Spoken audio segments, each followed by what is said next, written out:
There we go. We're live. Good evening and welcome to a Sunday night calling show.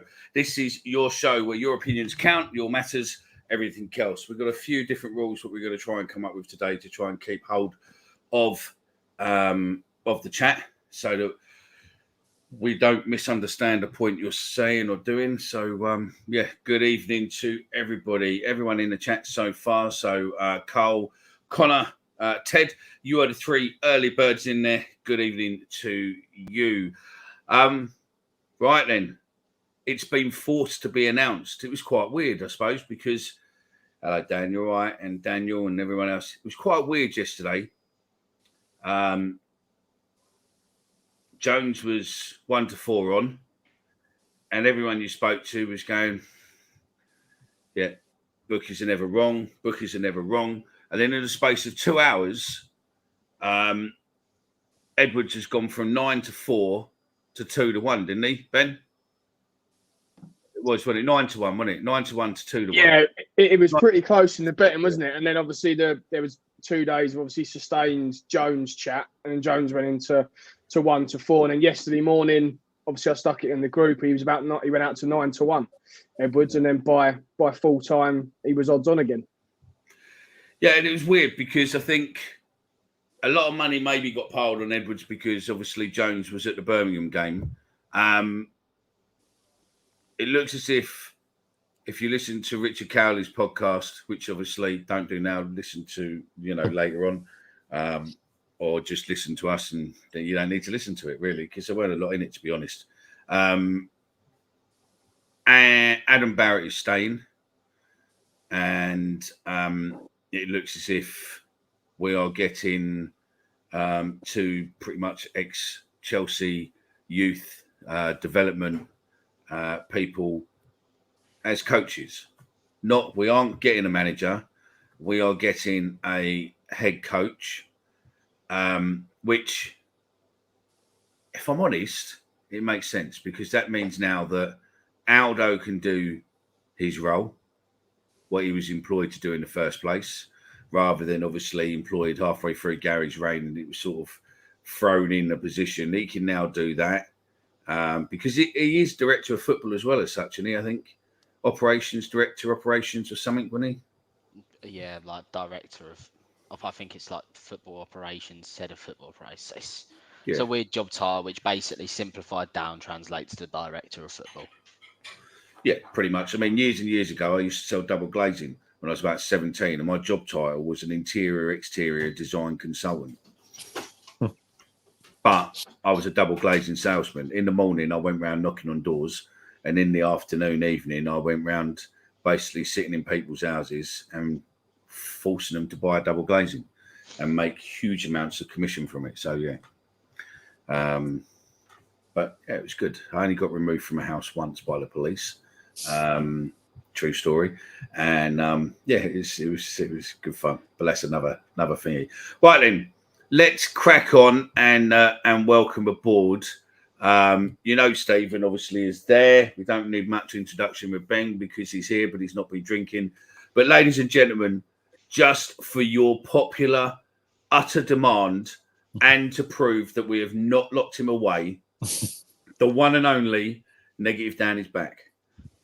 Hello, good evening. I'm safe, I'm free. I have lighting in my room. I'd love to say it's a wonderful Sunday, but it's not quite.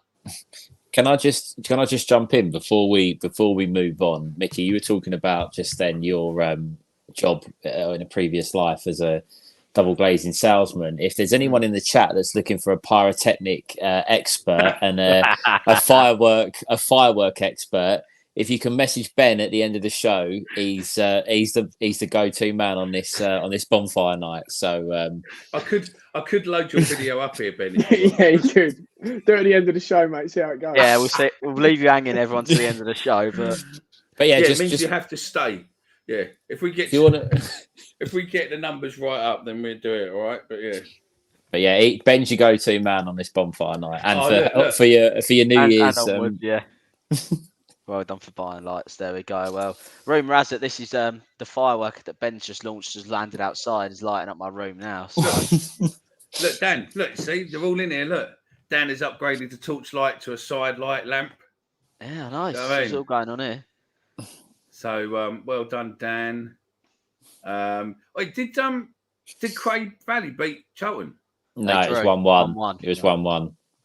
So I just someone said he said sorry to mention Charlton, but yeah, he said they nearly fielded the away. Yeah, that was the thing. I listened to radio earlier when they were talking about Craig, and they were saying that they don't normally get 2,000 fans at home. Yet all of a sudden they got 2,000 fans at Charlton, and it was like, yeah, we don't get at home, but all of a sudden we have now. I don't know if anyone listens to the BBC London Sports Radio show, but when the first round draw got made, they had a Cray Valley fan on, and Nick Goodwin, the presenter, he said to him, "I'm sure you're just happy with the day out," and his response was, "To be honest, most of us are Millwall down at Cray, so we're probably looking for a result here, to be honest." Yeah, that's what someone else said to me, that there was loads of Millwall there. So yeah, but yeah. So then, gents, I think we'll come to the game yesterday and other bits and pieces later on. Thanks for your words there, Mike. I saw them and we put in. What we're going to do is the way what we think we're going to do with the comments. Good evening, everyone. Is the first part of the chat we're going to do. If you comment on it, because what happens, which me and Stephen have realised, is that those of you who are in the chat now, you've been watching this for 6.5 minutes. There are some people that come to us late and then watch us from the beginning. Mm-hmm. So they will then be slightly delayed to where we might be commenting. So what we're going to do is split it up a bit when we do the comments. So this first bit where we're going to be talking about Edwards, if you come in now or later, just when you put in the chat, just put either one at the beginning and one at the end, the number one, and then we know that that's about Edwards, so that we're going to see if it works. If it don't work, then we'll figure out something else. But it's just because some people might come 20 minutes in, they're watching from the beginning and they're answering questions or answering something from the beginning, and we just get highly confused, don't we, Stephen? Well, you do. Well, it's just one of those where, like, we try and go through all the comments and we're talking, and then we'll have loads relating to one thing, and then something comes out of nowhere and we're a bit like, we don't know what we're talking about. So we thought we'd try it and see how it goes. So and we're easily confused over here at that Mill Pod. So yeah. we need all the help we can get. No, that's it. Right, let's start on that. Right, as far as we can think, head coach is purely because we're going to what Aldo is. So Aldo is basically, in no other words, really, he is the director of football at Millwall. So he does the recruitment and everything around that.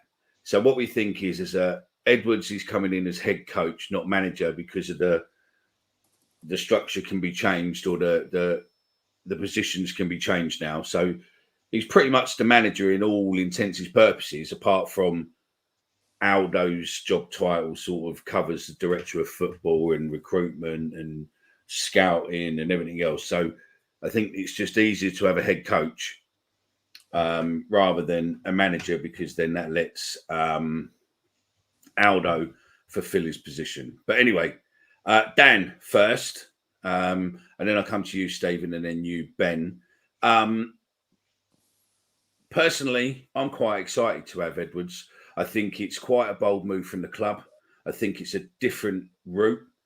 I'm glad that we haven't gone on the usual managerial merry-go-round, what we normally do. And I am quite excited for it, if I'm honest. I think as well, when you look at how well Kieran McKenna's done at Ipswich, and how well in particular as well John Mousinho's doing at Portsmouth at the moment too. Young players, quite fresh out the game, doing really well. It does give us a lot of excitement moving forwards. And you kind of look at some of the caliber of the players that Edwards has worked with in his career before, and it does sound very exciting. And it's nice to go down a different route. I don't think many of us kind of saw this coming until we got the until there was that post by the Daily Mail journalist the other week. And I've just seen the comment flash up on the screen as well. There's going to be a lot of, youth players that are probably rubbing their hands, the likes of Esse and Amaku and Brooke Norton-Cuffy. They're going to be, rubbing their hands at the prospect of coming in, working with this bloke who's seen a lot of players come through the Chelsea academy and, gone on to quite big things. So I think it's quite exciting, and, that is kind of my only concern, is that he doesn't have much experience. And also he has worked under Lampard, who I was very much against the idea of getting when Rowett first went. I think Lampard's name was thrown about a little bit by a couple of fans. I was very much anti-Lampard. It does concern me a little bit that he's only first team football experience has mainly came with Frank Lampard. But it is an exciting appointment, and I'm interested. Not really. I mean, he was assistant. He won the Champions League with Chelsea. Yeah, but he went. So Lampard gave him his promotion, and then when they bin Lampard off, he stayed with Tuchel at Chelsea for a little bit, and then went back to Lampard at Everton when Lampard got offered the Everton job. So he has got experience, yeah, and obviously, he's got a Champions League medal. Yeah, can't say too many players have done that. Too many coaches, would have done that at Millwall. So it is exciting. Don't get me wrong, but I'm just trying to be. I suppose it's just me trying to be my usual little bit of a negative. Trying to be negative dance. Trying to be a bit more balanced. Trying to be. We're gonna have to get you a little. We're gonna have to get you a little theme tune made, didn't we? So, so it's there. So then, Stephen, thoughts, fella? Well, first of all, I like your built-in wardrobe, by the way. Thank you. I've got one of those as well. Just a little bit on for the listeners. I was doing a little bit of research on the head coach manager title, and this is from the Offside Rule podcast. There's an article all about it, and I'm just going to read just a quick snippet from it. The key differences between the roles between a manager and a head coach. A manager has complete control over his staff, transfers and player contracts, unless, of course, they're working under a meddling owner. While a head coach just trains and picks the team, with the owner or director of football taking the pressure of them by dealing with the rest. So, essentially, we've brought in Joe Edwards to improve our first team and to coach our first team players and to affect results on the pitch. He's not dealing with stuff, necessarily a lot of stuff off the field. He might get involved with it, but his sole focus is that he's brought in to impact at the team in a positive way and get positive results. For me, personally, I am really excited that we've gone down a completely different route. I'm not saying, I tweeted during the week, I would have been really happy with Edwards and content with Jones. I still would have been content with Jones. I don't think it would have been a bad move, but I really, really am happy that we're going down the route of something completely different. To my knowledge, most of our managers in my time at least have been managers. They haven't been head coaches, so we are kind of going in a different direction. I think it's a really good appointment. I think we're going to tap in a lot to the youth system at potentially Chelsea and other Premier League clubs. He would have worked alongside a lot of young players in the under-20s that are playing all over the country that are probably not getting in their first teams at whatever clubs they're based at. So I think I honestly think it's a really, really exciting time. I will say, and I know there's a couple of supporters that feel this. At Millwall, we expect results from day one. This isn't going to be a quick process. We're going to have to give him time. We are going to have to, and I use the term loosely, trust the process. But I think if we trust in him and give him the tools that he needs to make this team better, I think long term it will be a good appointment. A risk, but every manager we could have appointed would have been a risk, and I think it was a risk worth taking. 100%. We'll come to some of the comments in a minute. Got it, Ben. Your thoughts, fella? Yeah, similar to the lads, really, Mickey. I think, or similar to Stevens, but I was more. If we'd have got Nathan Jones, I'd have been very happy. The longer it kind of went on, or more that Edwards got appointed, and we kind of learned a little bit more about him, I started to get a little bit more excited with it. I'm really happy we've actually gone down this route. I didn't think we would get a sort of a left field name like we have. The coaching piece versus manager piece, I suppose that would be the only thing that might concern me, is because if he's going to come in and change his playing style, I'd want him to have a bit of a handle on who he wants to bring in. Right, I think it's common knowledge that we're all not overly keen on Aldo's ability to find us the right players. So, but we don't actually know, do we, what Aldo does? True. We just we there's speculation that, you know, a lot of the players were coming before were ones who Rowett had been watching before and everything else. But, you know, I think we just look and see, because Aldo now is going to be fulfilling the role what he was actually employed to do, and the way they've set up things. So again, you know, pretty much it's a new beginning. The only downside is Barrett is staying, allegedly. Yeah, and I think from a coaching perspective, from again what we've all seen, it's probably only been the same threads that we've seen on Twitter and social media, but it seems like he couldn't be any more highly thought of than anyone else really out there. Every article I've read, every interview I've heard, every mention from ex-players or anyone who's ever worked with him have said what a top quality coach he is. And if he's coming in to coach, then yeah, it's an exciting time. Interesting, but exciting. That's it. Well, we'll bring us all back in. So we're like this. And obviously, John Pruden says, remember that George Graham was our best manager. I mean, some will say it's Doherty, but yeah, I get where you're coming from. And he was a youth coach at QPR with no experience before coming to us. Look, I think that whoever we brought in, there would be pros and cons. It doesn't matter unless we were bringing in Pep Guardiola, right? Which obviously is not going to happen. You were always going to get, well, we've got this on this hand, but we could also run the risk of X, Y, Z, whether it be Bill, Jones, Warnock, Muscat, whatever. So I think it's the right time to make this change. The club's evolving. I know we have an issue perhaps with how it's evolving with the supporters, but behind the scenes, it's not John Berylson anymore. Unfortunately, it's James Berylson. Rowett was at the club for 4 years. He's no longer there. It's a brand new. It's time to go in a brand new direction, and the way to do that is to go down this route. So I think that quote is quite important. You know, he was a youth coach, he had no experience. You know, Kieran McKenna. What did he do really before going to Ipswich? And he's now got them flying through the Football League. So yeah, I don't think the experience. The only thing that and Ben touched on it, and I would agree, is that as long as he's not completely shut off from the transfer dealings and things like that, I'm assuming that would have been discussed, and and we have to maybe have a little bit of trust in Aldo. But he's obviously going to go to them and say, "This is the type of player I want." Their job is to then go and maybe pick, I don't know, 5 or 6 players that fit that mold. And then there's a discussion to be had. As long as that's the kind of thing that's happening, I think we'll be okay. Especially the contacts Edwards will have as well in the game. You know, he's been at Chelsea for a very long time, was at Everton, and then in the England under-20 setup. So he's going to have some contacts, and players would have worked for him before and probably can give him a good reference. I think he's 37. Yeah. Steve is 37. He's been at Chelsea 27 years with playing, allegedly.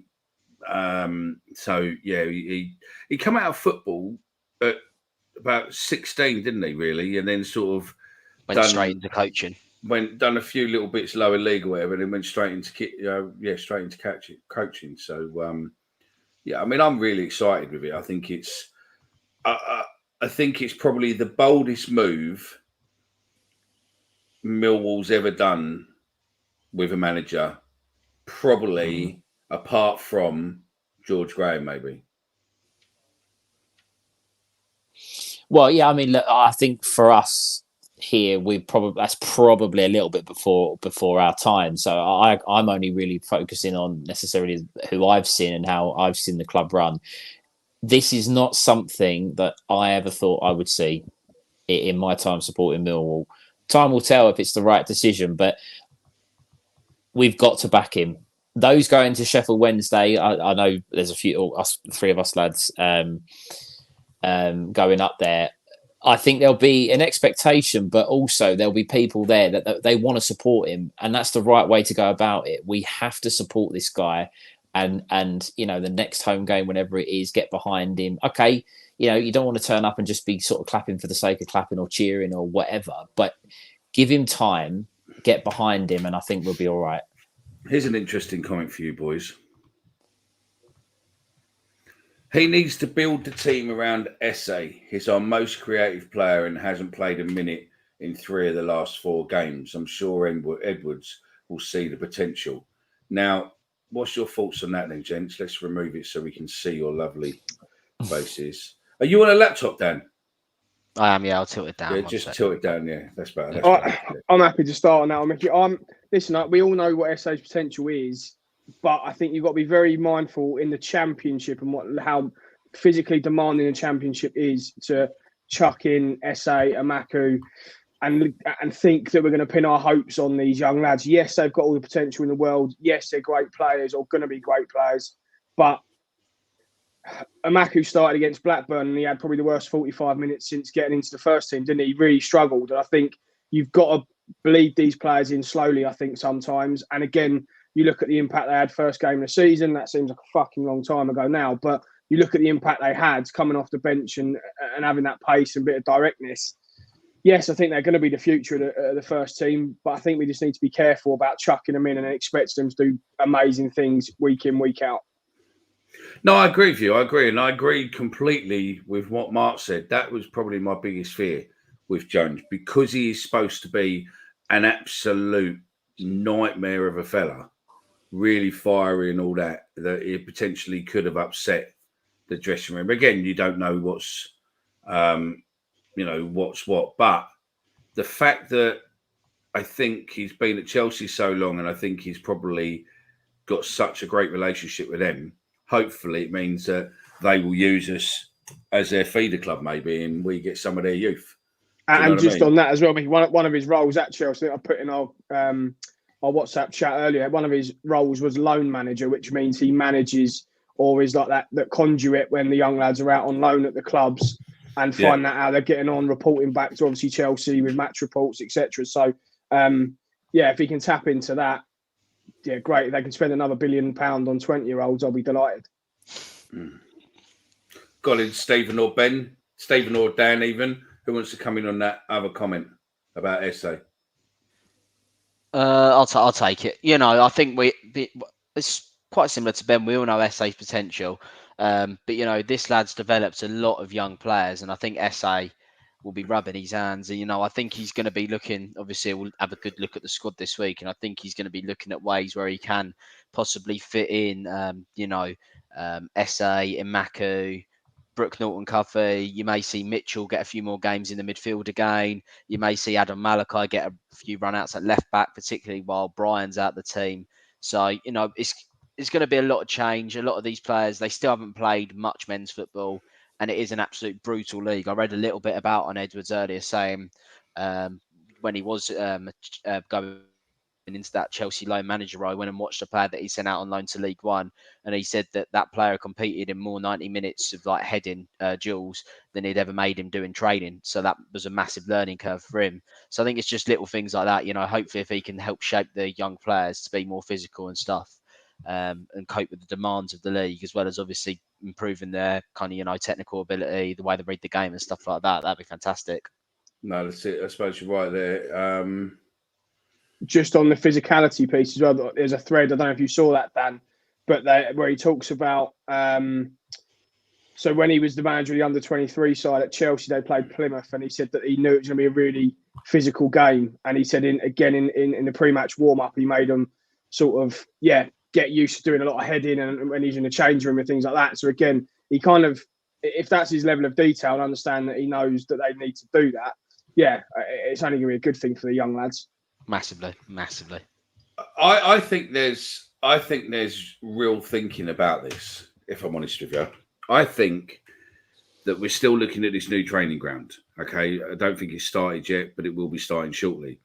And I think that having Edwards in with the youth experience, and I feel that things what have gone on with the academy lot and all that lot, I don't necessarily think that we've got the knowledge and expertise what we've had there. Obviously, with the sad passing of like people like Mick Beard and Bob Pearson and some others what have left, I think this is the foundations being built to basically look at the youth and look at. I mean, I don't know who it was who said it, but basically he made a point which was quite a valid point. Where are we? Hang on 1 second, I'll find it for you. Yeah, there we go. C. Tobes FPL line. Thomas Frank in Brentford is the head coach, and I hope we're looking at installing their model at the club. I possibly think that is the route we're going. We're going to be looking same as Brighton. I think if you're a Championship club or even a lower league club, you're looking at probably. I mean, obviously Luton are there as well, but you're looking at your Brightons, your Brentfords, the way they've brought players in so successfully, young players, developed them, sold them on for stonks, and just done exactly the same thing again, rinse and repeat until they've got to where they are now. I think that's what the club will be looking at. And I also think the club would have obviously looked at the success in the youth team last season and gone, well, there's clearly quite a special crop of players here. If Nugent doesn't want to get the job or they don't want to remove Nugent from the academy, they probably want someone who might be able to, develop the young players the best they can. Yeah, and I think that would be I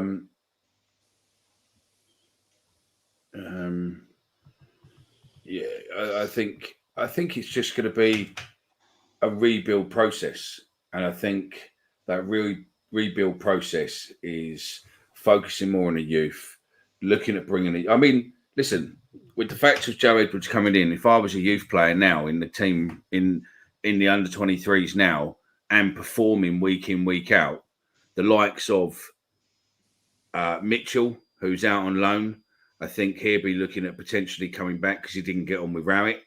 And the people like Malachi, people like that, I think they stand a good chance of getting some fantastic development under Edwards and potentially getting a spot in the first team if they bring themselves on. I don't think he's just going to walk in, Tuesday morning or whatever, because the players are off tomorrow.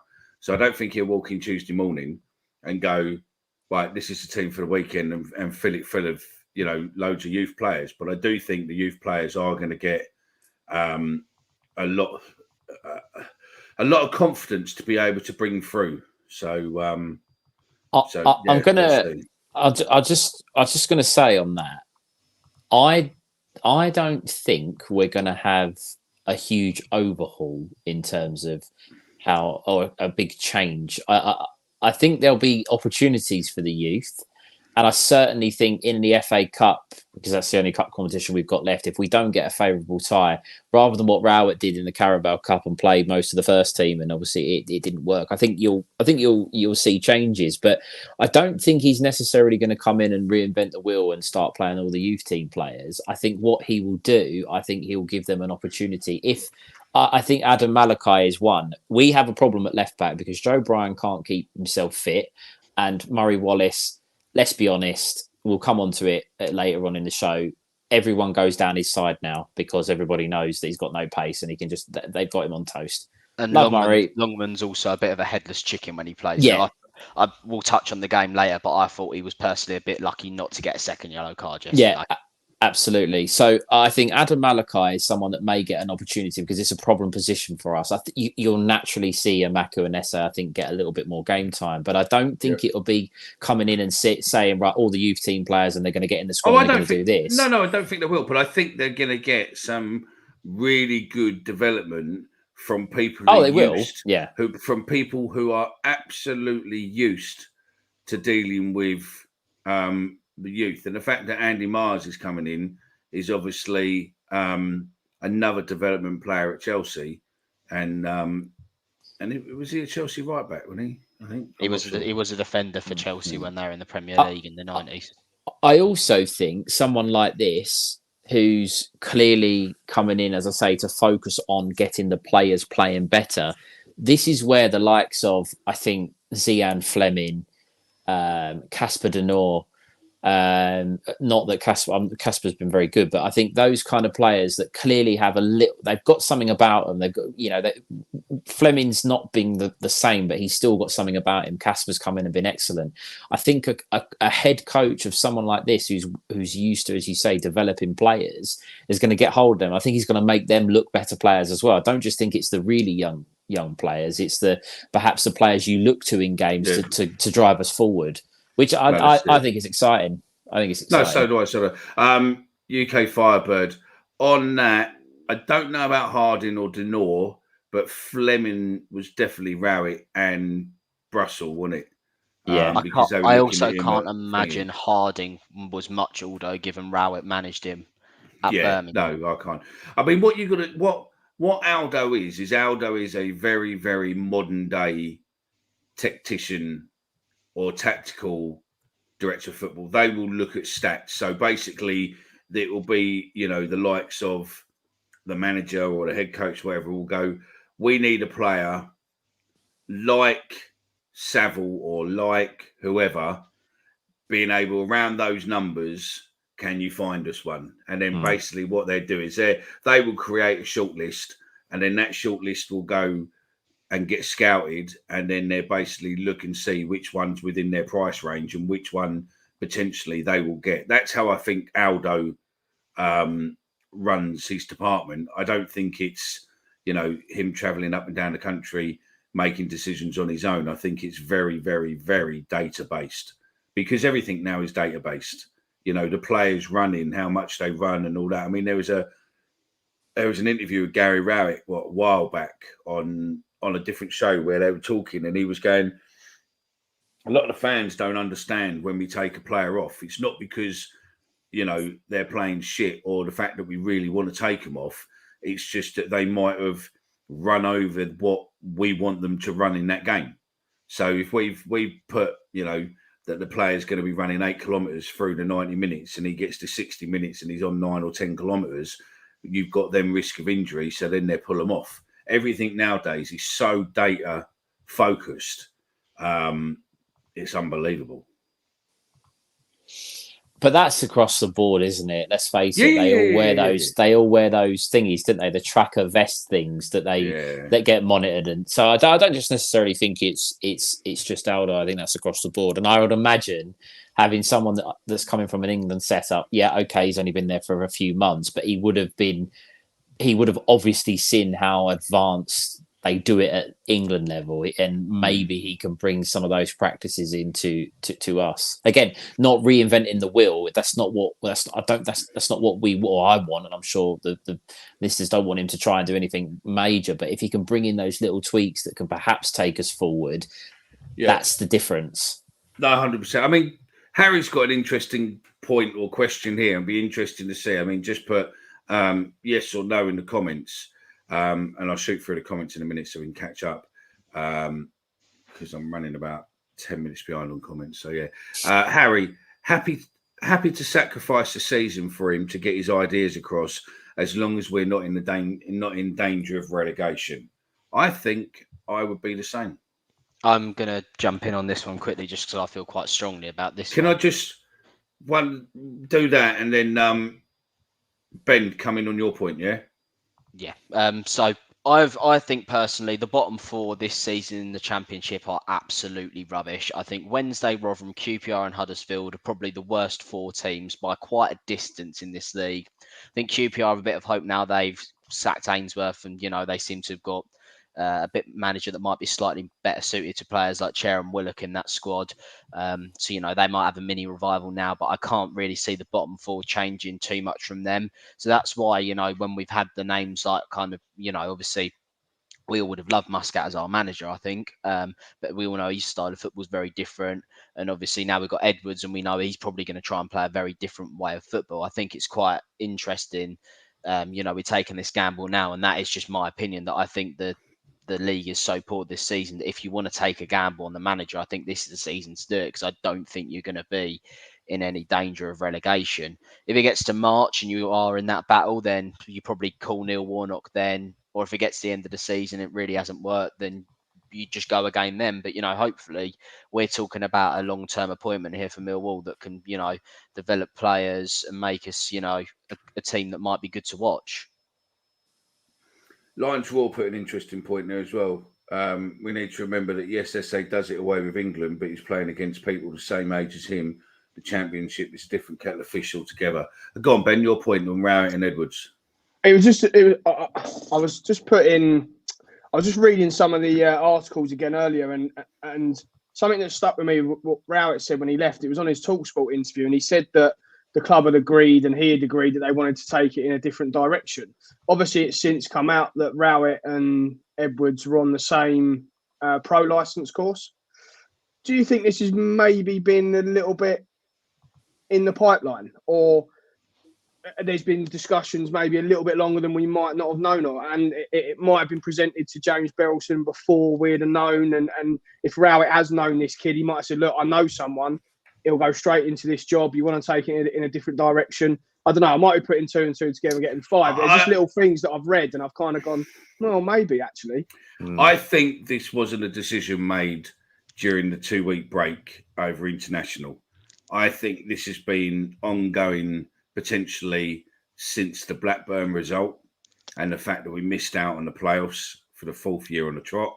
And I think that they were looking at what needed to be done to go in a different direction. But it's that line, Mickey, that keeps sticking in my head, the different direction. Yeah. It's the nature of how different a direction this is for us that makes me think. Yeah, and I also think if you listen, and again, it's rumours. I don't know. I've never met the geezer. I might reach out to him now that he's not working for Millwall and see if he'll give us an interview. He might not. We'll see. But I think personally, Rowett is more of a coach rather than a people's person. According to people, he didn't always speak to the players as such on a personal level. So I think that maybe that wasn't his skills. He's more into the football side of it, and bringing in someone who's more of a coach and more of a people person, because everyone who seems to know Edwards loves him, thinks that he's great. So, that positivity, that brand of football, that brand of coaching, that whole scenario around it, I think is going to be very, very, very interesting. So yeah. You boys, I mean, obviously yesterday I didn't get to see lots of the game. I was walking around with the soldiers and everything else. And thank you very much to everyone who went yesterday. You made it a blinding day for them. But did any of you notice this? Did any of you notice a few spats between our players yesterday? Harding, Fleming, and then Saville and Nesbitt near the end. Any thoughts on the Saville and Nesbitt? I didn't see Harding and Fleming, I must admit, but the Saville and Nesbitt spat, there was a spell where obviously we were under quite a lot of pressure and Nesbitt didn't track back. If something happened, he didn't track back, and Saville gave him the biggest bollocking on. I've seen a Millwall player give another Millwall player. He went absolutely ballistic at him over it, and Nesbitt sort of like shrugged his shoulders and whatnot. And I saw a couple of other people that again will come on to the game, but Nesbitt and Amaku both got pelters on social media for their lack of tracking back and a lack of effort. And I think again, that's the sort of thing we've been missing with Saville. We've been saying it for ages, a leader on the pitch, and he certainly let Nesbitt know, because he really, really did go off at him. Yeah, I didn't see him. So yeah, Ben, don't hit on the new head coach's mum for a few weeks. Like everyone says, he needs time to settle first. What's his name? I tell you, slightly different. What's his name was in the crowd yesterday? Oh shit, what's his name? The fellow who John Terry and had a Wayne go on his wife. Wayne Bridge was in. Wayne Bridge was yesterday. Wayne Bridge. No, he's in the director's box. He was in the director's seats because. But it would be a Southampton link, yeah, because of Southampton. And then the only drop side is that he was with a couple of Millwall fans in there, and they were going to Peter Crouch's show last night. Yeah. And can I just say, whoever thought booking Wayne Lineker was a good idea. You need to just stop booking talent now because you were fucking clueless. If you think bringing Wayne Lineker out in front of 15,000 people probably there last night, 12,000 pissed up blokes, right? Football fans and all that lot, and not get the abuse what he got and the chant what he got, then unfortunately you deluded. And I thought it was so funny that you had Chris Stark suddenly realised that it was going wrong and suddenly managed to change it. But poor old Crouch, who was obviously used to being told in his ear when to speak, when not to speak. And he went, and the best line of it, obviously, you've got everyone shouting, pedo, pedo, pedo, really, really loud. And everyone looks distraught. And you've got Peter Crouch who goes, yeah, I've been there. I had fun. Didn't I, Wayne? I had fun there, didn't I? And you're just thinking, Pete, what are you saying? Don't, Peter. Don't, Pete. Don't acknowledge it. Do you know what I mean? Sorry. I didn't mean to deviate there, but I just thought if you've not seen it, it's on our social media and it's definitely worth a watch. Let's put it this way. On Twitter, we started with horses. If you've not seen that video, don't. Then we went to fish. And if it's been a rough old week on Twitter. If you've not seen that video, don't. Okay, that's my word for you. Don't. So you had horses putting something with a man. You had a fish being put somewhere with a woman. And then to end the week, we had Peter Crouch's team deciding it was good to book Wayne Lineker, who I would never book in a million years, even if it was free. And according to people who was there, he didn't even get to speak and they ushered him off straight away. I think you answered one question, who's the best footballer to go to Ocean Beach. I think that was it.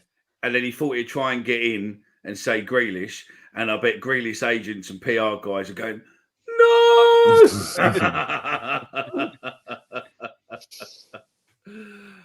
What league are Millwall in? Millwall not a local then. No, so yeah, you're obviously another fan of another team and trying to take the piss. Millwall in the Championship, and you're either going to be what team do you reckon is? It's either going to be West Ham. I reckon it's a foreign fan.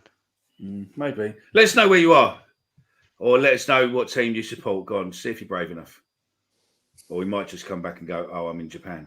I don't know. Apparently, Edwards likes a 4-2-3-1 formation with the number 10 a key position, according to Richard Cowley. With that, well, Cowley did say. Sorry, Cowley did say we were getting Jones. Can we just also, when people say about the systems and formations, it also does depend on what players you've got. You can't just play any old formation and shove anyone wide left, wide right. You do have to actually have the players to fit the system.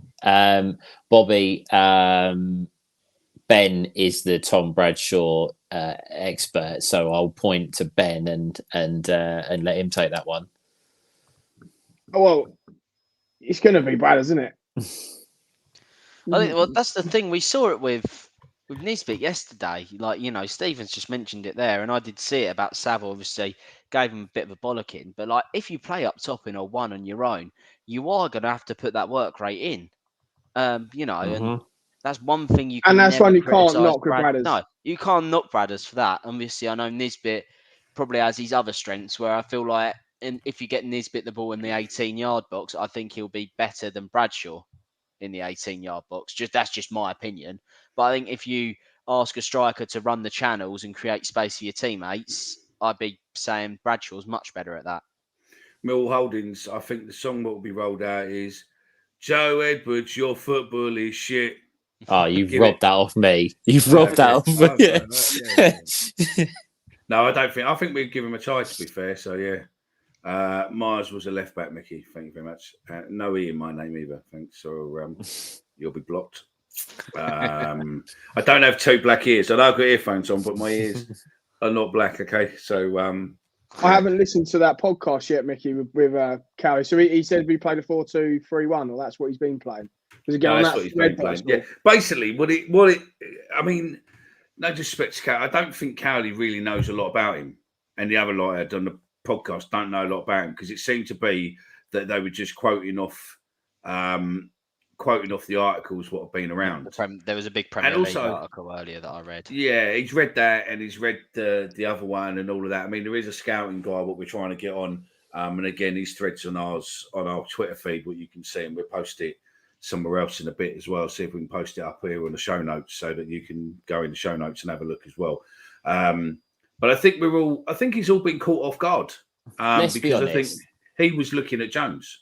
Let's be honest, right?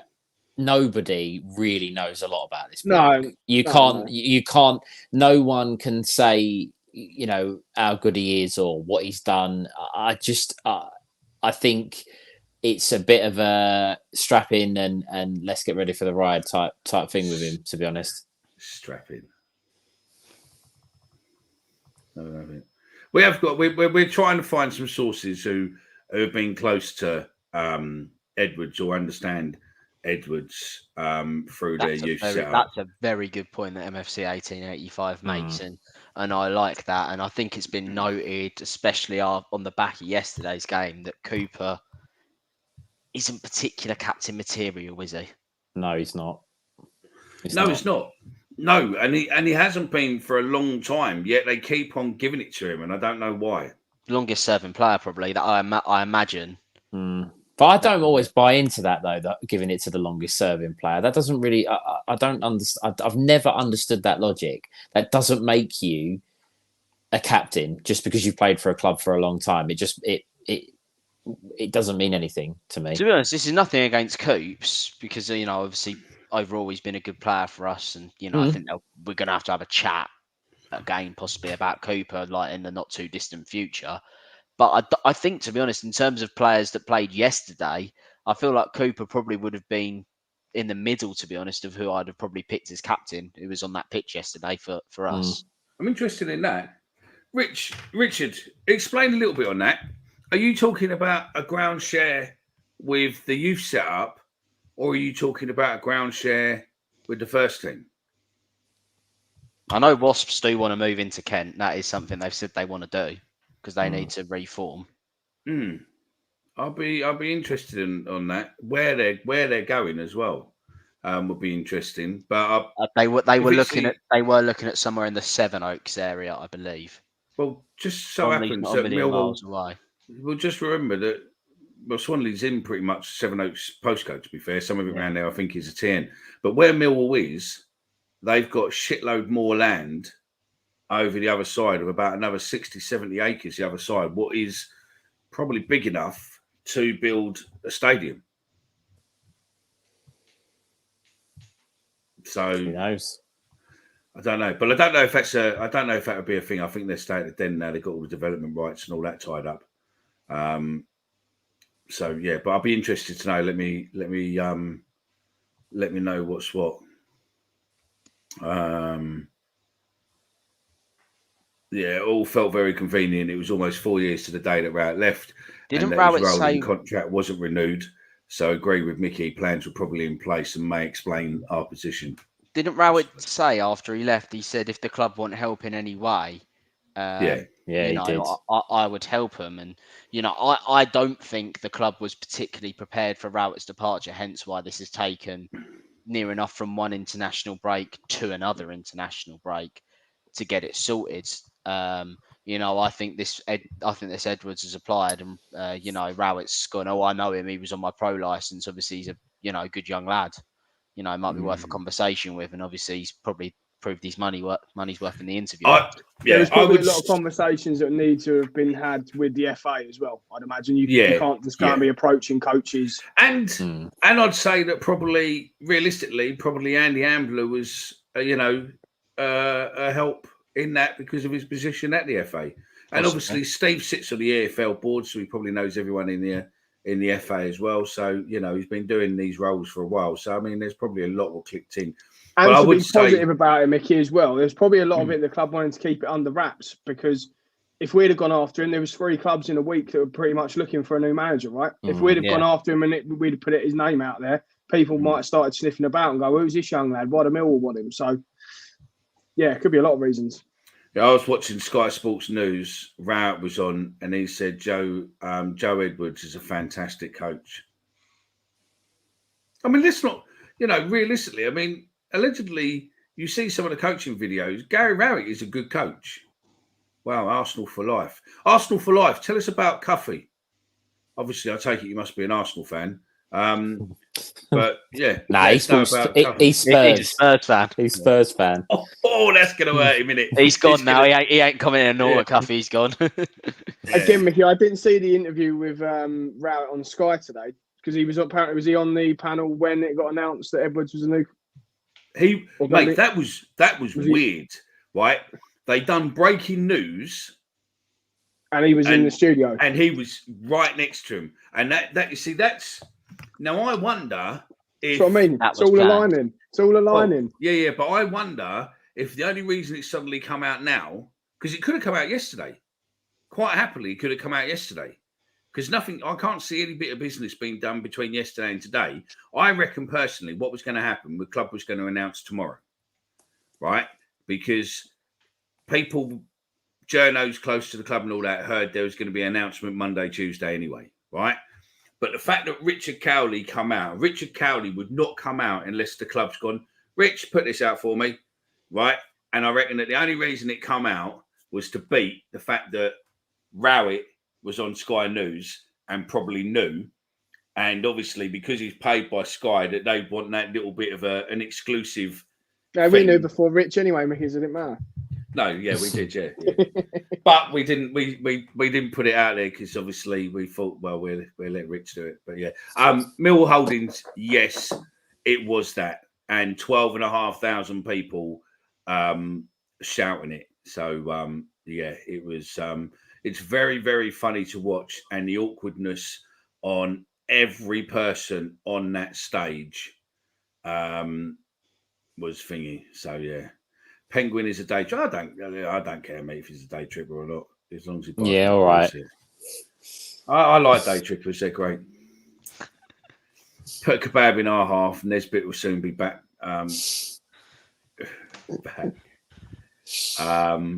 Will he get them fit because they look fucked over 60? Can I comment on that one quickly? It's something. It's not something I'm going to claim to have thought of myself. It's something I saw on Twitter yesterday. But the fact we have so little of the ball during the game, and you saw the way Southampton moved the ball about, it was very much they let the ball do the work yesterday, and we were chasing shadows to the majority of the game. We had the odd 5-10 minute little pocket where we weren't, we might have had the ball towards their goal, but didn't really do much to trouble it. Maybe then the odd corner or something like that. They let the ball do the work. It's no surprise we look tired after like 70 minutes in games, and we're having to do as much chasing of the ball as we do. And on that, Dan, I agree 100%. We chase the ball more than anyone in the division, so our players are going to look tired. But I also think, and again, I can't take the credit for this. This actually come from my dad. Obviously, went to the game with him yesterday. The players are told to play to a plan. The tactics they come from the manager, whether it's caretaker or what, they come from him. So his instructions are, right, we're going to dig in, we're going to dig in, we're going to dig in. The levels of concentration that must go into having to defend for pretty much 100 at least, yeah. Well, I mean, as you say, we had the odd 5-10 minutes, but you're looking at about 80% of the game is spent concentrating on defending, on chasing, on covering space, on doing this, that, and the other. They were absolutely shot to pieces when that ball hit the back of the net, because not only as their plan failed, it must absolutely kill the players' mentality and their mindset that they've been working so hard for what would have been a reasonable point, and it's taken away from them. So it's not just physically tiring and demanding, it's also the mental side of it as well. It can't be easy. It cannot be easy being asked to play that way. That's 2 weeks in a row as well. We've conceded 2 late goals as well, isn't it? Yeah. No, so we went from 4 out of 6 to 1 out of 6. Yeah. The mentality, its side of things, I do think does get lost a little bit, and because it starts to creep in, doesn't it? You think, we're getting to that time of the game where a mistake now, and that's the one change we need to make. We can't just ask this squad of players to just defend and hold their position and mark space, because you just, all it takes is that one little bit of luck or the dodgy bounce or whatever it is, and that's it. You're done. No, I'll get that. So yeah, Mill holding. Barrett is staying. What we're being told is that Barrett is absolutely staying. So yeah, whether anything changes, whether or not Edwards has the power for it. So yeah, to be able to do. Let's just crack through these messages 1 sec so we can get leveled up, because I've got YouTube analytics on as well, and I'm seeing that we've got loads of good comments coming through. What's moving to where Pedham Golf Club is at the moment? Oh, okay. I don't know where that is. Interesting. And is that? I wonder if that is with Richard. I mean, you might have already said, but I'd be interested to know if you meant ground share with the kids. So yeah. If you want to see Sav as captain, just put yes or no. You've got 2 minutes to do that, because I'm going to clear through these and we'll get through, and then we're just about to hit the hour mark, and then we will go on to yesterday's game in some more detail. Mickey, you should have got the job. You were straight on Arsenal for life, being an Arsenal fan. We're all missing out on the sharp thinking. AT24, you get cunt of the day. That's Ben. That's Ben's best mate. I'm telling you, that is Ben's best mate. It's my burner account. Yeah. Who's our left back on the bench? Quick, light, younger Tapalo. Oh, that's the bloke we sold Malachi's to Bromley a better, few isn't it? years ago. Tapalo's gone, isn't he? And Tapalo got sold, yeah. Yeah, we sold him to Bromley a few years ago. Solid. Millwall's a London club, not Kent one. Then he moved to Kent, and that'll be the end for me. The modern match day experience is bad enough compared to the 80s and 90s around moving to the sticks. Listen, I used to live 5 minutes from the Den, then I moved to Kent, unfortunately. And if they move to where the training ground is, it'll be about a 10-minute journey for me. So yeah, no, I agree with you. I agree. I don't want it moving to Kent. For anyone who lives in Kent as well, or if you haven't been to Kent, there is absolutely nothing near where they're proposing to put that training ground. If they put the stadium anywhere near it, there's no train station. If they do, there's like no train station. There's no pubs, barely anything nearby. So, perfect pubs, then. There's pubs nearby. Is there? I haven't been there for a while, but last time Brands I drove past there, I don't remember. Brands Hatch on some of the main seasons has 150,000 people there at the weekend. So there are a few pubs around there. So pubs at Brands Hatch, then that'll be fun. Yeah, shut the away fans in Brands Hatch on the racing track for the day. Dan, look, you see, he fucking cunt me, but now Dan, you are a star, mate. I'm not going to claim I thought of something myself. I saw this on Twitter. Crack me up, mate. Do you notice every? Away. He does this every 5 minutes. He's doing this, and the other, and he's sitting there all smug, waiting. He's coming. My comment's coming. It is me. Worst abuse up there. Barry Fries when Brum manager. I've got no away. Farron away. Yes. That's saving it. This is Savile, the captain. Yeah. Well, we've managed to free him. So how far can we push Savile forwards now? We'll have him in Aldo's job. This show will get Savile if he head of football, captain, manager. All right, fine. You can have that one. Why didn't Millwall carry on when the Southampton player was injured? We don't play dirty. Blackburn did and scored against us. We don't learn. It's a good point. It wasn't too nice that bloke yesterday. But mate, if you look online at some of the Southampton, mate, there was a Southampton fan, absolutely, and reported. I think they've reported the chant to whoever they is that we were shouting, "Let him die," which is the same as what any other football club in the world does. Yet, because it's us, they're like, "Oh, that's disgusting." And the other one as well, the Southampton player who we were calling the Dwarf. And he was laughing in the interview that we were calling. He was laughing that we were calling him a dwarf. Yet someone said if that was racist, that would be all over the papers and all that. Yeah, it's outrageous. Isn't it? Racism isn't thingy. Racism is not accepted in any walk of life. Yet a little bit of banter. I mean, the geezer ain't a dwarf for fuck's sake. He's just a little bit small. It's just I'm sure he hears it at every single football ground he goes to. He was giving it back. Two, I'm sure he literally is sitting at home not giving a shit because he knocked in the winner in the 93rd minute. Exactly. It's completely nothing story. These whinging absolutely. fans won't be happy until you won't be able to swear or even have a laugh at all at football. Oh, here Right, we go. Here's gents, Ben's next account. He wants an excuse to come down for a piss up over Christmas. Right, I think Don't need an excuse for that. the Xmas, we're going to have to look at this and see what it is, but we'll have to look at a game over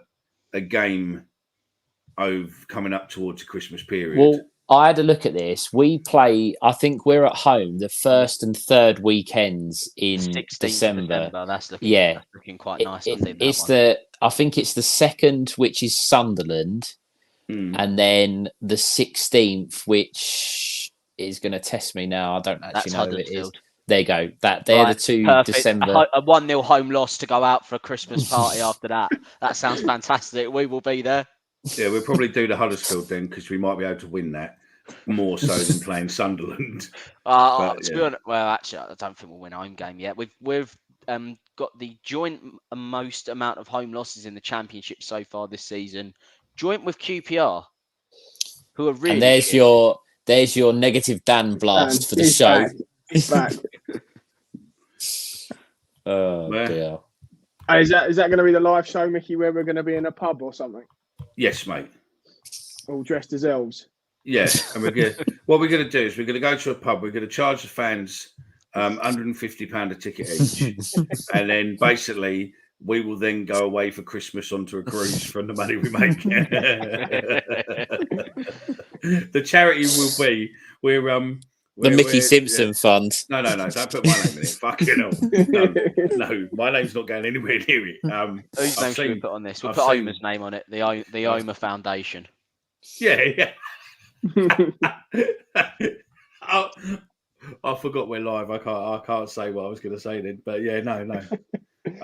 Yeah, we're telling that off just for the site, just for legal reasons. The £150 isn't confirmed. That's not a confirmed. Yeah, it's going to be £149.99. It'll be for charity. No money will be touching our hands. It'll be for a Just Giving. And then I think if we do the Christmas party will go to Demelza and the Lions Hub. I think we're just split between Demelza and the Lions Hub. And in fact, two lads. There's I think Charlie, who's running Charlie MSC or Charlie. I know Charlie anyway. He's running the marathon for Demelza.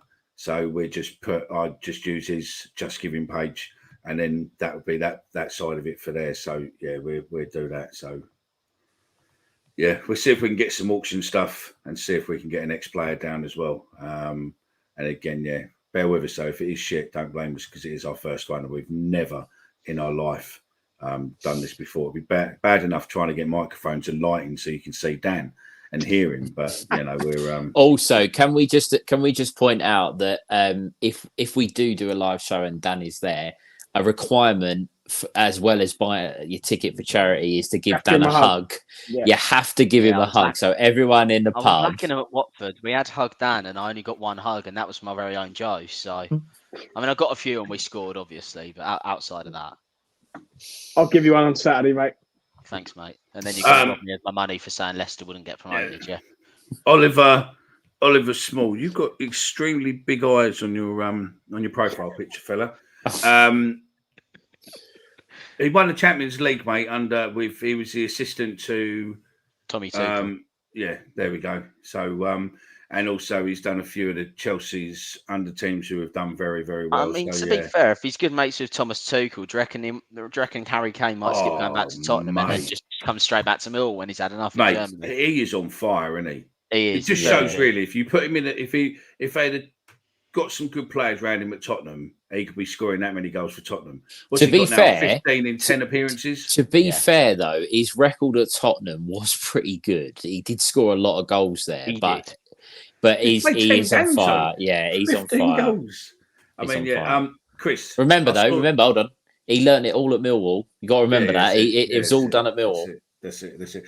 Chris, I saw you yesterday, mate. Do you know what I mean? You're not as big as I thought you were. Stop giving it. All right, so I'm going to get Steve and his shorts on you. He asked me about the short. I saw him yesterday as well. He said, "Where's your shorts?" Yeah, a bit cold now. It's a bit cold now. Give Mickey a COVID hug. Thanks. Fucking hell, what have I done to you, Frenchie? Do you know what I mean? Fucking hell. I've done nothing to him, have I? Do you know what I mean? So, yeah. Anton Otter. okay, all right, there we go. We'll go with that. So, yeah, well, we good news is we've got through the comments. And the good news is we've broken more records tonight with having the most viewers tuning in and watching us. So thank you very much. Those of you who are in, please do give us a like. And if you're not subscribed already, please do subscribe. And let's talk about yesterday's game then, gents. Just watch the look on Dan's face. Just wait for it. Really bad though, wasn't it? Come on, we can't. It's Groundhog Day, really, isn't it? We come here and say literally exactly the same thing after every single home match. Ben, did you watch it? I've only seen the highlights, but I haven't seen the full game. Lucky so bastard. By the highlights, I mean I've seen Southampton bending us over. There we go. So that's the benefits of living up north. Yeah, it is. Yeah. So we do that. And we go on in you two. Off you go. Can I just say? You can say whatever you want. The first half was okay. It wasn't terrible, but I don't know. It was all right. We had a couple of moments. We at the crossbar. Bart made a couple of saves in the first half. He made one very good save from that Camaldine bloke where he cut in, and then that was just. I think that was just after we hit the bar. But it was all right, and we went in at half time, and it was okay. But the second half, I mean, guy, I'm going to put it out there, and I'm really interested for the listeners to just say yes or no to this, and I'm sure Dan will. I know he's got an opinion on this. There was talk that we didn't deserve to lose the game yesterday. Now, I can't get on board with that. I thought in the second half we were absolutely woeful and just let them completely and utterly destroy us. And without Bart in goal, and he was my man of the match, apart from his kicking, because his kicking was absolutely atrocious. But without Bart in goal, it could have been 6 or 7. I can't. For me, yes or no. Yes or no? Did we deserve to lose the game yesterday? And then Dan, I will pass on to you that way. I mean, I'll be honest, I was quite happy yesterday when Southampton decided to take that Camaldine bloke off, because I thought there was one time where he got the ball and he completely flew from the edge of his own penalty box straight to ours. So I was quite happy when they took him off. I thought he was looking at danger, and then they brought on Ryan Fraser, and then just typically he goes and sticks a 93rd minute goal away.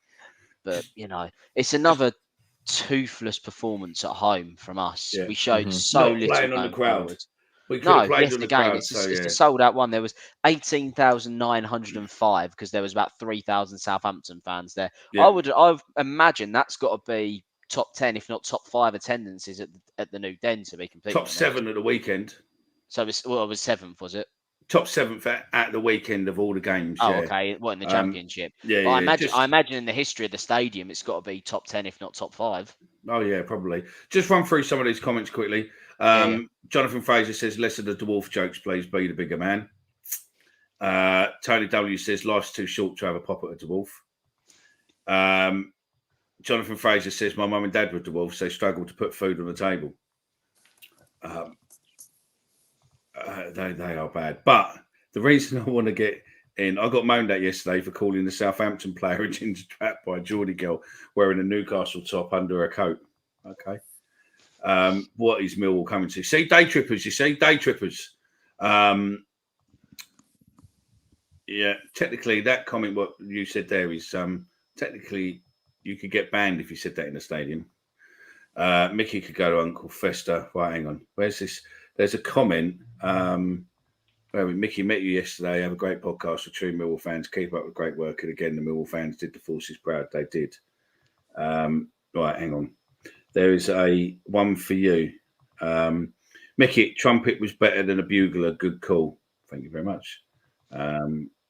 Next year will be better. Where are we?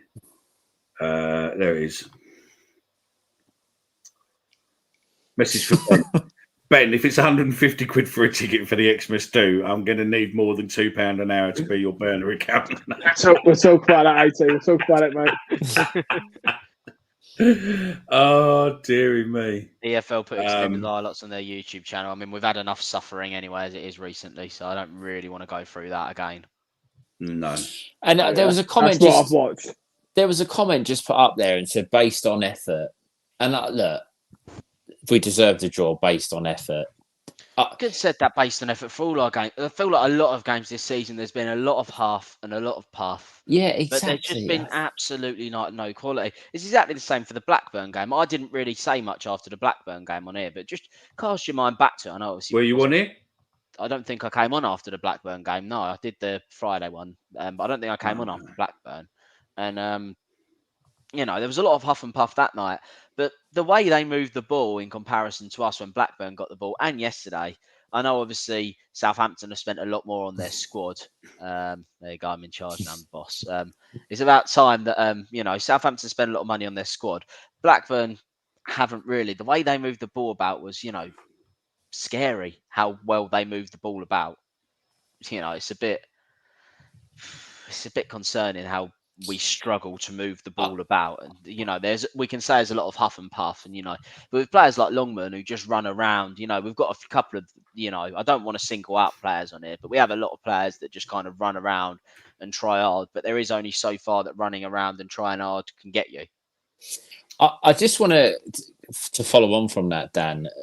I just want to clear up a couple of things as well. Southampton have obviously spent a lot of money on their squad. They've got some good players. I'm not expecting us to go toe-to-toe with them and try and out-football them and outclass them. But they had 73% of the ball, 12 attempts, 12 corners. It was just a battering. And, I don't really like the XG. Their XG was actually 1.11. But if you look at how much of the ball they had and how many times they got into the final third and crosses into the box and blocks, and it just, I don't expect miracles, but I expect us at home to be a little bit better than what we were and give a little bit more of a better showing. And, what I would say, and again, Mickey might be very interested in what I'm about to say.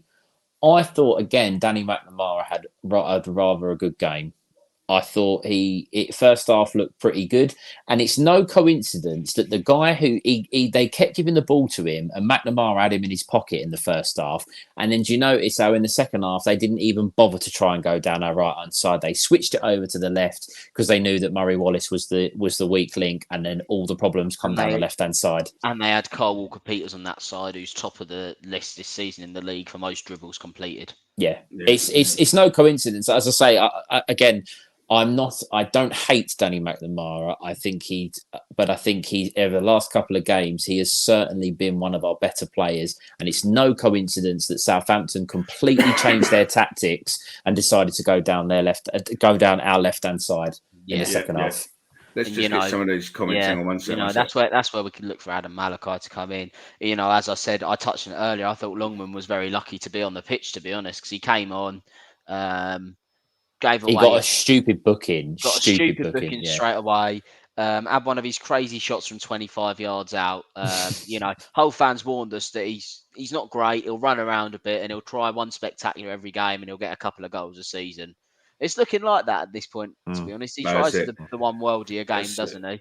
Let's get through some of these comments. Hang on one second. And then he literally did exactly the same thing for that first stupid yellow. He literally did it again about 5 minutes to go from the end, right in front of me. And the referee gave it, and he put his hand down to his pocket, and then he almost realised it was Longman. He probably didn't really want to send him off with 5 minutes left, so just pulled his shorts down. Right. Okay. Right. Let's get a couple of these comments in eventually. Now that Dan lets me speak. Sorry, mate. I didn't know. I know Darren Morgan was ill, and I didn't know he had a pub in Gravesend. I thought he used to have a pub. I didn't know he still had it. But yeah, we can. If you drop us an email or drop us a DM on Twitter or whatever, our email is @millwallpodcast@gmail.com. Let me know some more details. I'm happy to look at that and maybe doing something in Kent way for the fans in Kent. That's I'm sure we could do that if it means bringing in a bit of cash for him. So yeah, happy with that. Let's run through some of these comments because we're running about 5 minutes or so back on these. Any comments on here, gents, you want to elaborate on? you want to look at and go into a bit more detail? If you do, just let me know and I'll flip backwards. Slightly exaggeration saying we could have been 6-0. See, the thing with that is if you look at how much of the ball they had and how many times they got into dangerous positions, it really could have been. It could have been a lot more than worse. Certainly a lot more than the one that they got. 27% and one shot at home, disgraceful. 100%. We don't pay our money to see our team have 27% of the ball at home. Well, I certainly don't. Has playing NC higher up changed anything? I don't see any good balls coming from NC. I think he gets us up the pitch. Sorry, go on, mate. Go on. I was just going to say, I think that's one thing. If you could be critical with Norton Cuffy, would be his final delivery. Right, his end product just hasn't been there.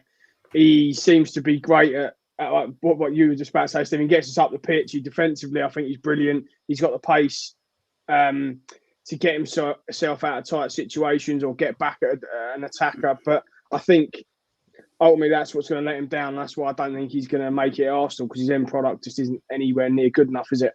100%. And that's the thing. These clubs are not stupid. They can see that players have got a little bit of potential, but they know they're not going to get into their first team at the moment. So they get them out on loan. They give him experience playing senior football. And then what happens? He'll go back to Arsenal and he'll be released. And then someone will pick him up.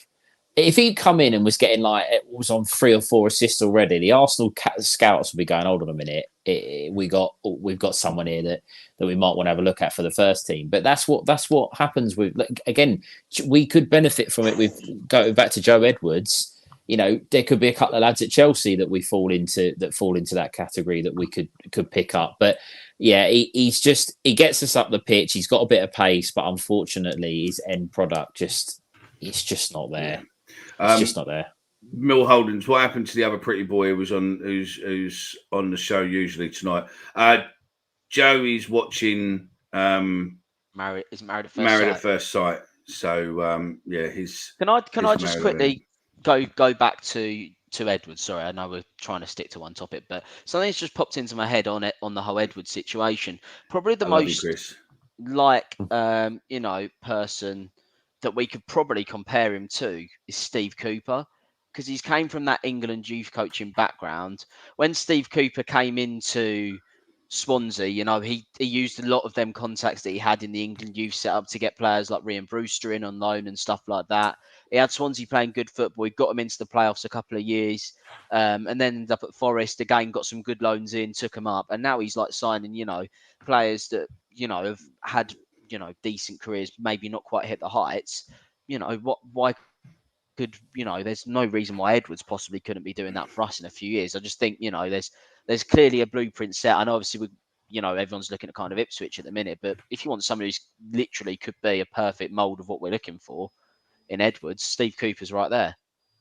Yeah, no, I'll get that. I'm totally jumping around. I think you're probably right, Lynn. I think you're probably right, to be fair.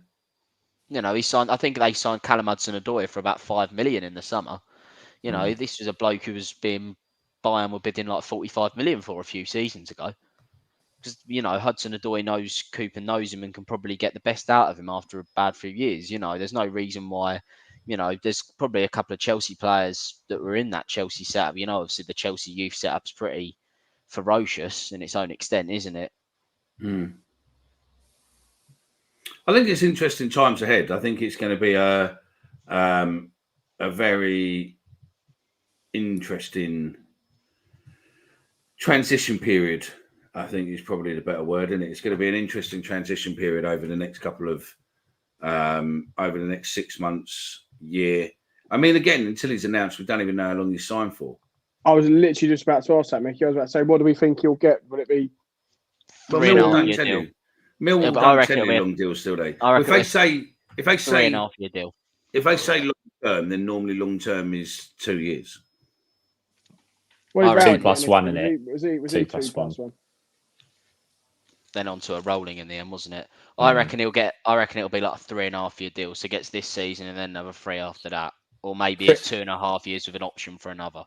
That comment there, Chris, I don't actually think we're going to go and try and play like tick-a-tack of football. I don't necessarily think that's what he's going to get us in to do. But I was talking about this yesterday. If you look at how our starting position when our centre-backs have the ball and our midfielders is really deep, we start really, really deep with the ball. And that means that when they look up, you've got Fleming and Bradshaw, they're close to the halfway line. I think that the style that, I might be completely wrong, but it'll be to push us a little bit further up the field. So when the midfielders do have the ball and they do turn on it, they're actually in the opponent's half and trying to pick a pass rather than it's easier to pick a pass from, say, 20 yards than what it is if Denore comes back and he's 20 yards inside our half. He's then got to pay, a 50, 60-yard ball over the top for someone to run onto. I don't think it's going to be tick-a-tacker. I just think it's going to have us a little bit further up the pitch on the front foot. Maybe. Steve, is Harold Bob Hoskins' character? I don't know who is Harold Sandin? I'll have to look in a minute. We've got a question for you.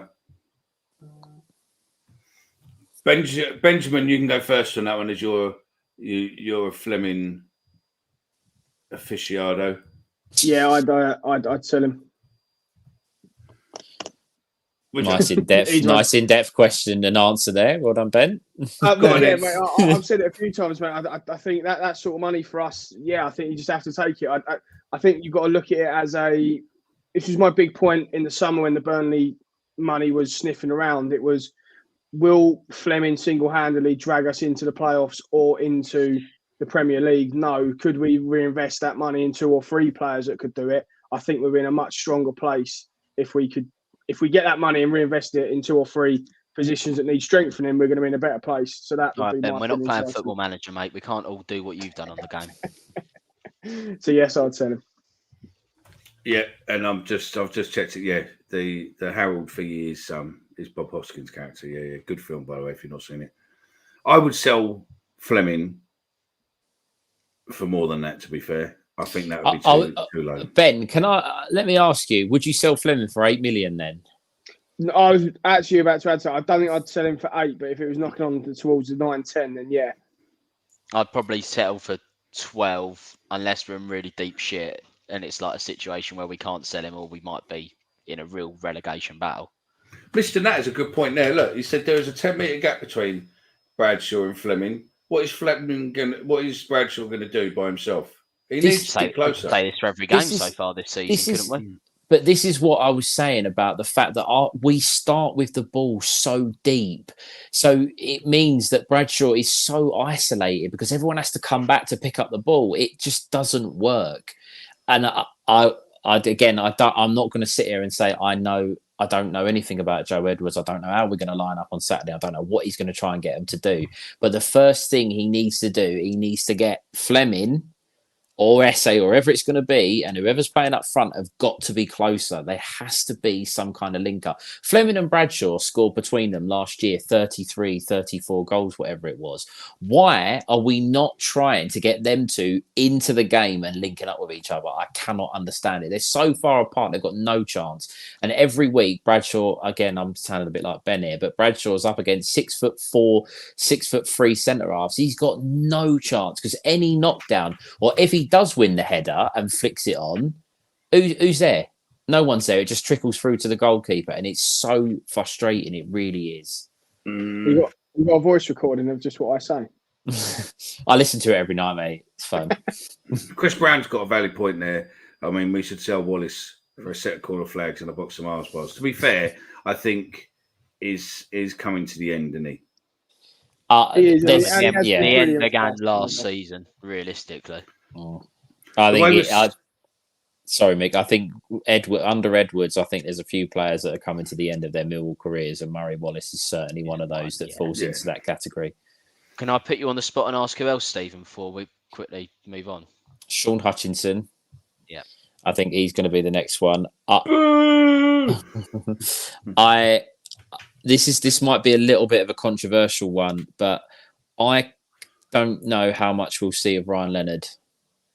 I don't agree with it, and I don't want that to be the case because I think Leonard has been excellent. But I don't think Edwards is going to be the sort to put on one of these 1-year contracts and then see how it goes and give him an extension.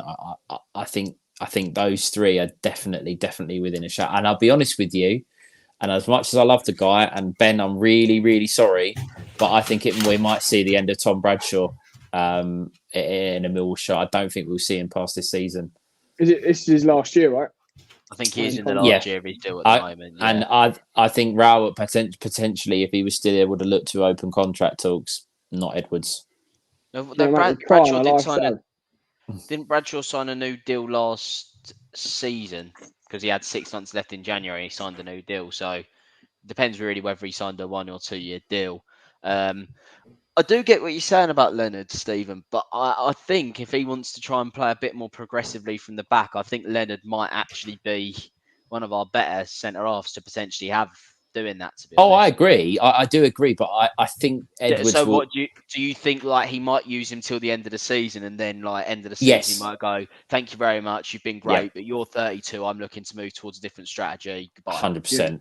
100%. I think our average age is about 28. So I think with Edwards, got to be one of the oldest, if not the oldest in the league. With Edwards, I think we're going to start looking at.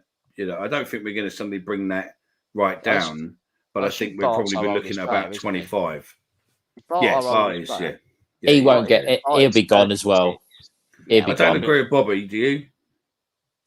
No, I think Billy Mitchell. I think he'll get another lease of life.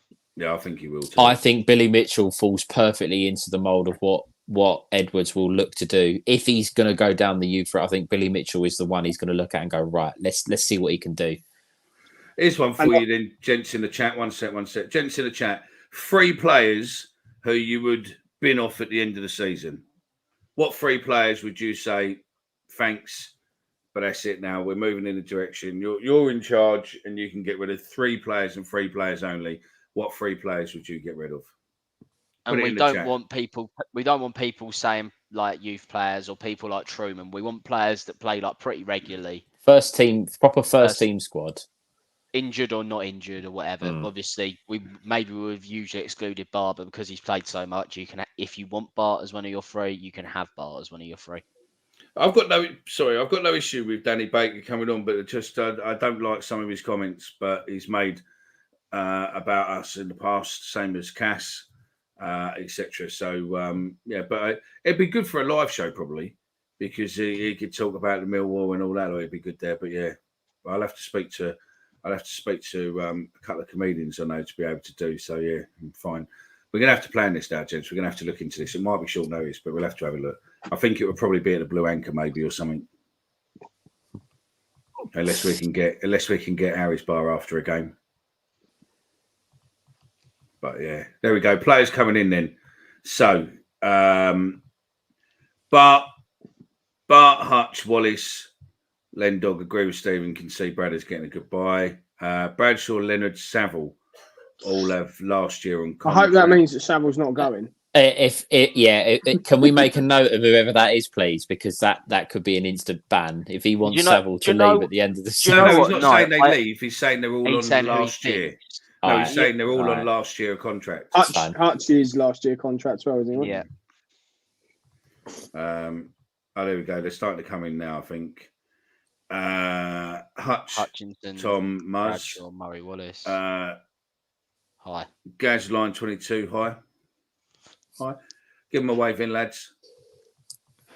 My 3: Bart, Hutch, Wallace, Hutch, Wallace, Bart. I do think that would be my 3 as well, to be honest. Need a big striker.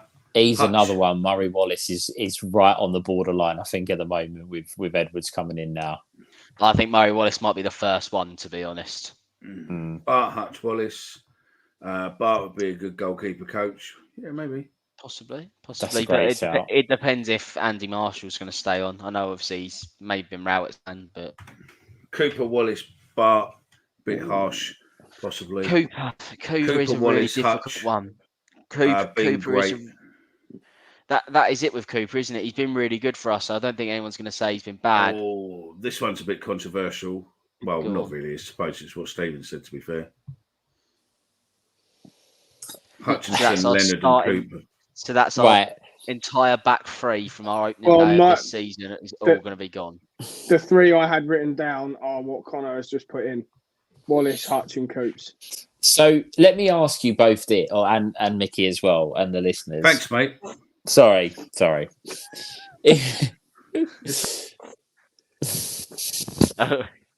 I've upset him now. He's gone. You got Jake Cooper, central centre back, and you've got Wes Harding one side, and you've got someone like Wes Harding the other side. Can Cooper still make it under Joe Edwards? If he's got two athletic defenders around him, can he still make it? So my opinion on someone like Coops is very much of the opinion that he's been a fantastic servant for us, but I think we just need to move on. I want to agree. I feel like I'm swaying towards Ben, but I also feel like my question could be answered by... But your question, Stephen, could be answered by how good is Sarkic with the ball at his feet? Well, yeah, I mean, I think Sarkic is better with the ball at his feet than what we've seen so far. We haven't seen enough of it. I personally think that's why he was brought in, to replace Long, who was obviously good with the ball at his feet. Rubbish at everything else a goalkeeper should be good at. Well, I don't know. We haven't seen enough of Sarkic. That's the problem. We don't really know what he's actually good at or not. No. So, yeah, Hutchinson. Sorry, Cooper's just signed a new deal, isn't he? So he's not going anywhere unless we actually sell him. I think he needs to. If he plays it with a back four, Edwards, then Cooper is really going to have to up his game, because it ain't going to work. It's just not. If he goes to a 5, it's Harding, Cooper, and we need someone next to him on the left-hand side that can, ideally a left-footed centre half. I tell you, I would have liked that. Swansea signed him on loan, but they had a left-footed centre half, very good, called Bashir Humphreys, on loan from Chelsea, and he's very, very good. He's very, very good at this level. Hang on one second. Let's get some of these comments. Millwall Holding. Yeah. I like Pat. Pat's brilliant. Played Mickey Pearce in Only Fools and Horses. When we done the AMS battle, he done me a video, what we used to post out. I don't even know if I've still got it somewhere, but he done a video, and he done it all in character of Mickey Pearce, because he's still got like the items and the hat and the jacket and all that, and he done it all in Mickey Pearce, and it's brilliant. I've got it somewhere, but yeah, it's fucking brilliant. But I'd love to have him at a show or come on, mate, because he's proper Millwall, mate, back in the day and all that lot. But yeah, I know he's not very well at all, unfortunately. So yeah. Whoa, Honeyman there. That's a big shout. Honeyman is a big shout, but it goes into what I kind of said earlier about, I feel like we have too many players that just run around and don't really have much ability on the ball. And I feel like Honeyman could possibly be one who slots into that. I think that's very harsh, that, Dan. Mate, this next one. Cuffy, I'm not having that, sorry. Right, Norman, Cuffy and Campbell. This next one, mate, is a harsh one. Total clear out, just Savon Casper. We're winning the league. I thought that was get rid of Casper then. I was about to panic. We're winning the league. Just to clear up, because a couple of people have asked it.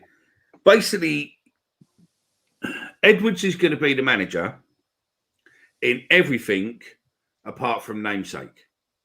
So he will be standing on the pitch. He will be doing, the team selection. He will basically be doing the coaching, the training, everything around it. He'll make all the decisions around the players as such. It's just that the day-to-day running of, like sending scouts, recruitment, etc., that will be done by Aldo. Well, we're assuming that will be done by Aldo, but I mean, it's just a continental way of. Mourinho is head coach, but is the manager. It's an old article. It's from 2015, but I'm just about to put in the chat the link to. It's called the Offside Rule. I think the person who used to run this is now a presenter for Sky Sports. There's a couple of them on there, but if you have a look, it basically goes through the difference. The future, doesn't it? You imagine me on Sky Sports? Fuck yeah, now that'd be scary, wouldn't it? Mate, why have the comments just suddenly jumped so far? Oh, there we go. I'm just posting in there now. Head coach, mate. It's really off-putting, by the way, yeah. Because I've got Twitter. I've got YouTube analytics running on another computer next to me, and it's slightly delayed. So where I just changed all the screens around, it's just suddenly come up on the other screen, and I'm like, "What the fuck? What have I done?" Because I was pressing buttons, and I just thought I fucked up. But yeah, no, I haven't. So yeah. Hardy is captain. Oh, that's a controversial one. Fleming, Barton, Hutch. I feel like the only reason people are saying Fleming is because he probably is our most valuable asset. Yeah. So, I feel like if people, if we do want to revamp the squad, we're going to be probably letting a few players go who probably don't have great sell-on values to be able to revamp the squad properly. Selling Fleming would be the best way of probably generating funds. Well, it's going to be a good point as well, because something we spoke about on the last show, Mickey, in just terms of transfer funds for not only January but moving forward. Right, we spent a few quid in the summer for our standards. Do we think there's going to be funds available for Edwards to bring in players that he wants to bring in? If we have got a few that are going to be out of contract, are going to be moved on. Got no idea on that one, mate. I don't know if they would or wouldn't, but Chris has made a good call there. I'd replace Alex Mitchell for Wallace all day long. He's a big lad as well, and he can hold his own. So yeah, I'd definitely go for that. Mitchell is a glorified Ben Thompson. I think that's a bit harsh. Yeah, I think so. I think that's a bit harsh. Oh, Christ. Chewy Louie, really? Fucking hell, mate. Danny Mac, you're banned. I could put you in a time thing, so yeah. Pat Murray gave me a lift home for the pub a couple of years ago. Was a cabbie at the time. Yeah, he was, yeah. I think he might get called Eddie for nickname, like that Olympic winter athlete. Oh, Eddie. What was his name? Eddie Edwards. Wasn't it? The Eddie the Eagle Edwards, yeah. Played 4-2-3-1 in 2 games for England, but played a 3 at the back in every game before that for the last 5 years. I don't think he'd been away from England, maybe, yeah. I won't be singing He's Got Egg on His Head. I think we're pretty much it, to be fair, lads, aren't we? We spoke to Kavanagh after the whole game. He said, we as a club are at the top of our spend budget. Jan, it'll be loans at best.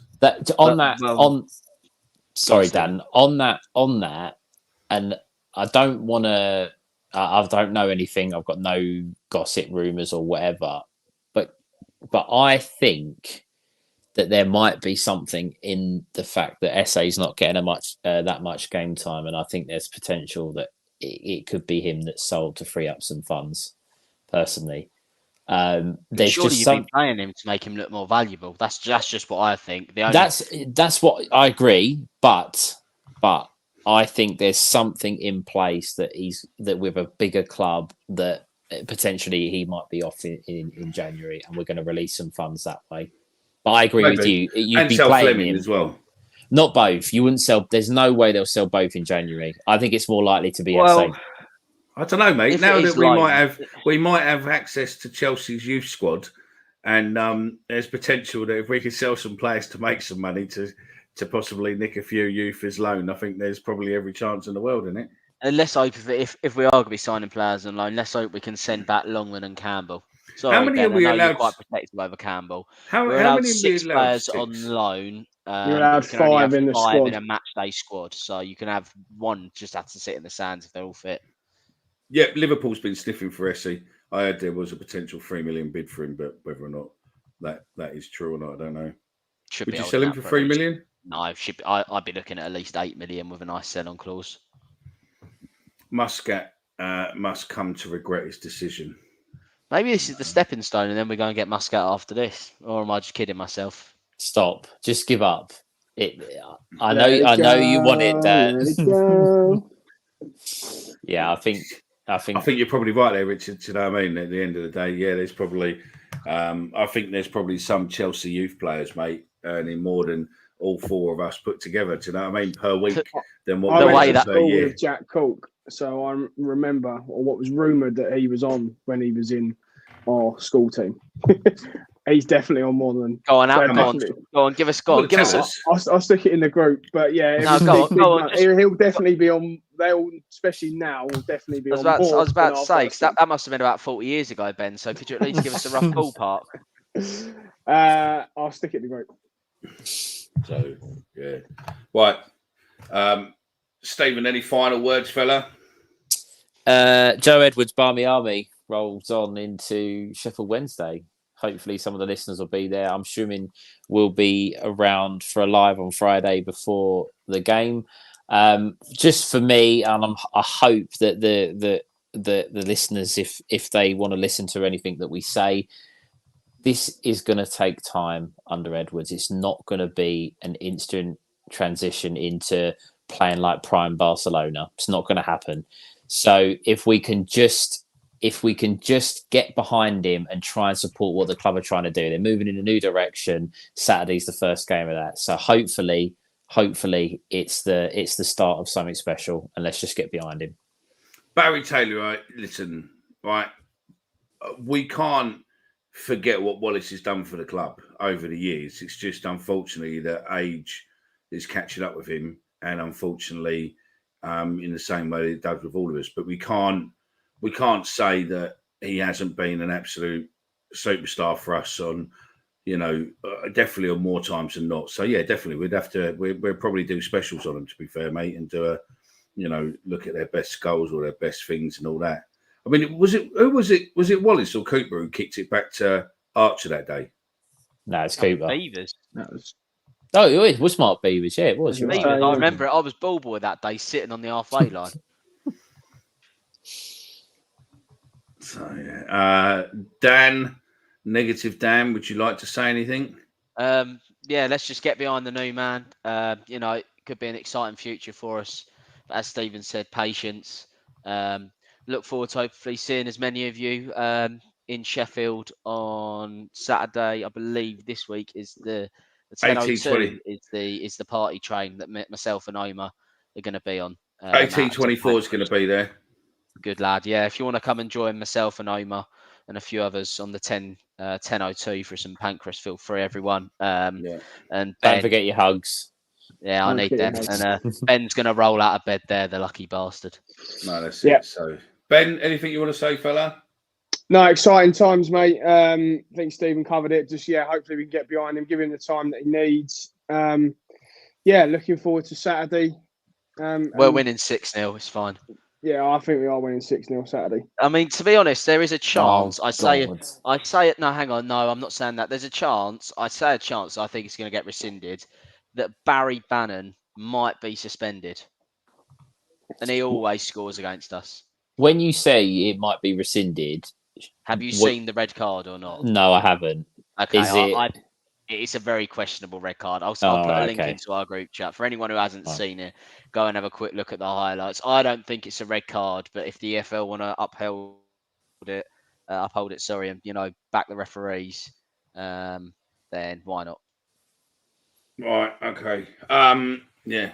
Right. Mickey, have you got any final words? Yeah, I have. Yeah, basically, I'd like to say thank you very much to everyone who come to the game yesterday, everyone who contributed, everyone who put money in the pots, and as always, our fans are unbelievable. I mean, the amount of scores and 50s and stuff going in for like one poppy, our fans are just unbelievable. Also, a special shout out to Max from the club. You did something yesterday what I didn't expect you to do, didn't know it was going to come. And what you did yesterday was just shows the love, really, what our club has. A friend of mine's little girl had cancer, took him to the game. I sorted out some tickets for him so they could watch the Forces and all that. And one of our players is her favourite player who I reached out to, and he went and met him after the game and made her day, gave her a shirt, made her day, absolutely made her day. But at the beginning, we were just sorting them out with some lounge tickets so they could go in there, and Max just basically transferred them into the directors, into the comfy seats. And thank you very much for that, Max. That was a really didn't know it was going to happen or anything else. So thank you very much for that. And also all the fans, everything else, the armed forces, the support you show to the armed forces and everyone else. Great. I will be getting a show done shortly through International. It'll be a pre-record where we'll get the armed forces on, or maybe I'll get a live of them. I don't know yet, but we'll do something with the armed forces. So there's not an issue there. And also, that is the best comment. That is the comment of the night. Give a kid a quid. I'm talking to a couple of people about we want to do something towards Christmas, and we're looking at maybe doing like an Amazon wish list for Demelza, rather than looking at all the logistics of, you know, Christmas presents or toys or whatever. We're just looking to talk to them to get a list of about 10 items, and then we just make an Amazon wish list, and then we just post the links everywhere. And then if you want to contribute, you just buy a toy and it will be delivered to them. That's something what we're looking at. That will go towards the end of November and run for a couple of weeks in December for those who want to do it. The reason we've turned off, if anyone's tried to do super chats or anything else today, what happened the other week, what we didn't know anything about, and thank you for that, but we turned it off because YouTube took 30% of that. And as much as I like YouTube, I don't like them that much. So yeah, she got the all clear a couple of weeks ago. Posted a video of her ringing the bell, and I, you know, in the capacity where I am, I just wanted to try and do something. Can't do it for everything, and I'm not. It was just something because we've done the Poppy Day, so we had a bit more thingy. So Demelza would be there. We might look at doing something with the Lions and all that lot going forward, Lions Hub and all that. Other than that, we'll look at the live show. We'll see what we can do with that. Other than that, that's it. I must say thank you very much to everyone who's tuned in today. We have had monstrous numbers for us. You know, I think we had over 170 people at one point live with us. Much appreciated. It's great seeing you. But remember, tell your pals, tell your family, make sure you subscribe and like the show, because that helps us get in front of more and more people. And that's it. We're done for another week. Remember, we do lives every Friday, every Sunday, and probably through the International we do a few pre-records. But Friday, Sunday, and then the podcast comes out the next day. Chat with Chaps is on the website, on the YouTube now. If you haven't seen it, get over there and watch that, and that'll be out as a podcast on Tuesday. We're done, and we'll see you again on Friday before Sheffield. I've got no idea who's going to be on the panel yet, but no doubt we will know closer to the time. Thanks very much, ladies and gents, and we'll see you next Friday.